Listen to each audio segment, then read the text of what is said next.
The EGX panel is now released. There's news about Season 8, tons of community questions, and there's plans for a Man of War?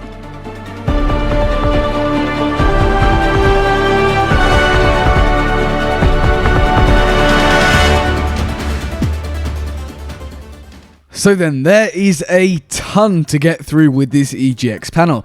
And as mentioned, it was pretty nice because they asked people who are in the audience just questions people could get up and ask them. So it's good to see some questions that perhaps wouldn't normally get put forward to the development team. Let's kick things off with Season 8 though, and more specifically Captaincy, because they said that in the future they're going to be adding new alignments. And there's actually massive updates to Captaincy next year. To quote, "In the future of Sea of Thieves, you'll see us be expanding the notion of alignments that you can have on that captain's ship, and how you can share that captain's ship with others." Does that somehow mean that we're going to be able to share ship alignments? I don't know, they made it sound like there's some pretty big plans for Captaincy, but they said in Season 8 there's going to be 2 new alignments relating to all the content. They really buttered Season 8 up. They said it's going to be incredible, and so now I have high expectations. They officially released that Season 8 will focus on PvP, and specifically, players will be able to get it on demand in an immersive way. Joe Nitz says he thinks it has the best rewards that they've ever added to Sea of Thieves, and some of the best environment work ever, so they said there's new locations. In fact, Mike Chapman stated it's like a kid in a sweet shop, and when he looked at all the environment work, he was recently doing a review with all the artists, he said that you can see the journey of the past 5 years in this new work. This sounds just amazing to me. I don't know how they can be having new environments with PvP on demand. I don't see how those two would coexist, but anyway, we'll have to wait and see. They said that they'll have the best rewards ever. Could this perhaps be the Skeleton Curse, which I am still going with that this clip from Halloween was the Skeleton Curse and not costumes. Go check that video out if you haven't already. As I mentioned in that video, I don't think they would have put that much effort into a Halloween video, and they're not costumes, so it must be a Skeleton Curse. Additionally, there's also things in the image and video that we hadn't seen before, such as new things on the Reaper Emissary table, and new cosmetics and some weird glow around the figurehead. So perhaps all of that is Season 8 stuff, because we're getting to the time where they should start teasing it. They're not going to be teasing seasons and seasons in advance, so it's more than likely Season 8 stuff. Anyways, moving on. They said that this season will be scratching an itch of players, and that's it for Season 8. When asked about how much they've got planned, they said they've got a year and a half planned in advance in terms of lore and content. They feel like they have to do that. Mike Chapman said that it feels like Sea of Thieves is established, and the responsibility is on them to not lose that spark. It's coming up to be a 5-year-old game. Apparently it does get a little hazy in terms of past a year's content, but it's not cut and clear and it's not granular, so they have room to do things they want. They want to say that they're never going to run out of ideas as well. The hardest part for them is choosing what to do next. The most terrifying thing is that it'll never be finished. Before we move any further, I just want to say I've reached 10,000 subscribers, and whilst I've made a whole separate video about that, which I'll link in the top right now, I should remind everyone that there are 2 giveaways happening. The first is a Sea of Thieves vinyl giveaway for submitting a screenshot or video of you helping Team Pendragon in the Return of the Damned adventure, closing on 17th of November, and the second is a custom Sea of Thieves wanted poster giveaway, sponsored by the amazing Prism posters, lasting until the 24th of November. Prism are an amazing company. All the links will be down below, and they're perfect for Christmas gifts as we start to think about them. They do a range of Sea of Thieves posters like this one, but also all parts of culture, and they're really good prices.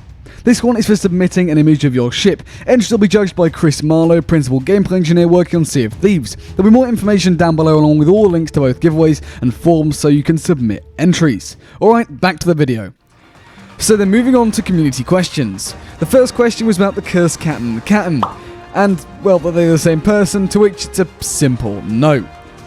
Someone asked about a beard in an E3 trailer. They also gave the beard to Black Dog Briar instead of unreleased cosmetics.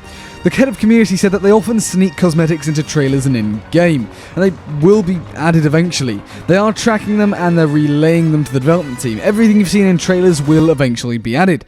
Apparently just this stuff falls through the cracks, and one of the producers constantly reminds them how much they're holding back. They were also asked about the Hunter's Call now, and they've said, The Hunter's Call has needed some love for a while, but they don't just want to put something small in.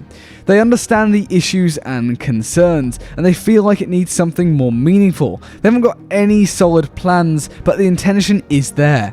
But they're in the planning phase for it. So they're not developing anything currently, but they're in the planning phase for a Hunter's Call expansion. So you've heard it here first, Hunter's Call will be getting updated in, well, a year and a half, so absolutely ages away, but we'll be looking back on this video saying that point was when they announced that the Hunter's Call will be being updated. They were asked about custom servers, and more specifically making the game almost more into, not a sandbox, it already is a sandbox, but more of like a simulator game, sort of that style, Planet Coaster sort of style, where you can build your own experience. They said they are having conversations, but it is a huge investment and are developing custom servers behind the scenes. It's a massive technical challenge, but they want to give players as much control as possible when they eventually release them.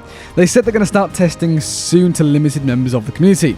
As Mike Chapman said, their goal with custom servers is to give players the keys to the ultimate pirate toy box, but it's going to take absolutely ages to get there. So they're more straight off the question here, but they said they're developing custom servers, but they haven't really got any plans to make it more of a, you can really build your own, say, Tall Tales or whatever.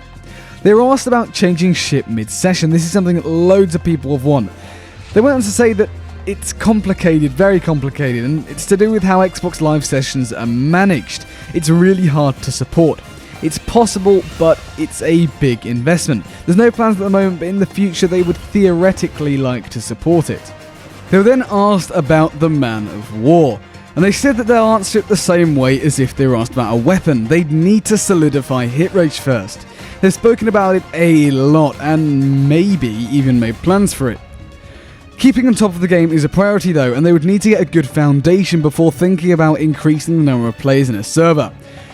This is weird because Mike Chapman said it in his elusive way, or maybe, but then he sort of said a definitive no, we've not got it in our plans, but we'd be open to the possibility. It's interesting to know they've had lots of conversations about it, but we know that the Galleon has caused them nothing but pain since the start of the game.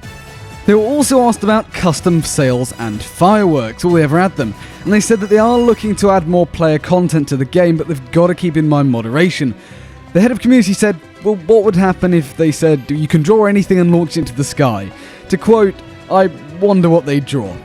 They said that they'll never say no to anything like that, they just have to be careful.